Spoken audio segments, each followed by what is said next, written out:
യേശുവിൽ പ്രിയപ്പെട്ടവരെ, അന്ത്യവിധിയുടെ പശ്ചാത്തലത്തിൽ നീതിമാന്മാർ ചെയ്ത നന്മ പ്രവൃത്തികളെക്കുറിച്ച് സൂചിപ്പിച്ചപ്പോൾ ഈശോ പറഞ്ഞ ഇന്നത്തെ ഈ വചനം നമ്മൾ ധ്യാനിക്കുകയും പ്രാർത്ഥിക്കുകയും ചെയ്യുമ്പോൾ തീർച്ചയായിട്ടും നമുക്ക് ഒത്തിരി ഭയവും വിറയലും തോന്നാം. കാരണം നമ്മുടെ ചുറ്റുമുള്ള നമ്മുടെ സഹോദരങ്ങൾ, നമ്മൾ ബന്ധപ്പെട്ട് നിൽക്കുന്ന വ്യക്തികളെല്ലാം, അവരോട് നമ്മൾ സംസാരിക്കുകയും പ്രവർത്തിക്കുകയും ചെയ്യുന്നതെല്ലാം അതേപടി ഈശോയ്ക്ക് തന്നെയാണ് കിട്ടുന്നത് എന്ന് പറയുമ്പോൾ എന്തുമാത്രം കരുതലാണ് നമുക്ക് ആവശ്യമായിട്ടുള്ളത്. നമ്മൾ ആരോടെങ്കിലുമൊക്കെ ദേഷ്യപ്പെട്ടാൽ ഈശോയോട് തന്നെയാണ് നമ്മൾ ദേഷ്യപ്പെടുന്നത്. ആരുടെയെങ്കിലും കുറ്റം പറയുമ്പോൾ ഈശോയുടെ കുറ്റം തന്നെയാണ് നമ്മൾ പറയുന്നത്.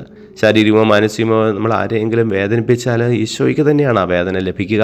ആരെയെങ്കിലും സഹായിക്കാതിരിക്കുമ്പോൾ ഈശോയ്ക്ക് തന്നെയാണ് സഹായം കിട്ടാതിരിക്കുക. അങ്ങനെ മനസ്സിലാക്കി കരുതലോടെ പെരുമാറുമ്പോൾ നമ്മുടെ സമൂഹ ജീവിതവും കുടുംബജീവിതവും ഒത്തിരി സന്തോഷപ്രദമായി മാറും. ഞങ്ങളുടെ രക്ഷകനും നാഥനുമായ ഈശോയെ, ഞങ്ങളെ അനുഗ്രഹിക്കുമാറാകണമേ, ഇപ്പോഴും എപ്പോഴും എന്നേക്കും.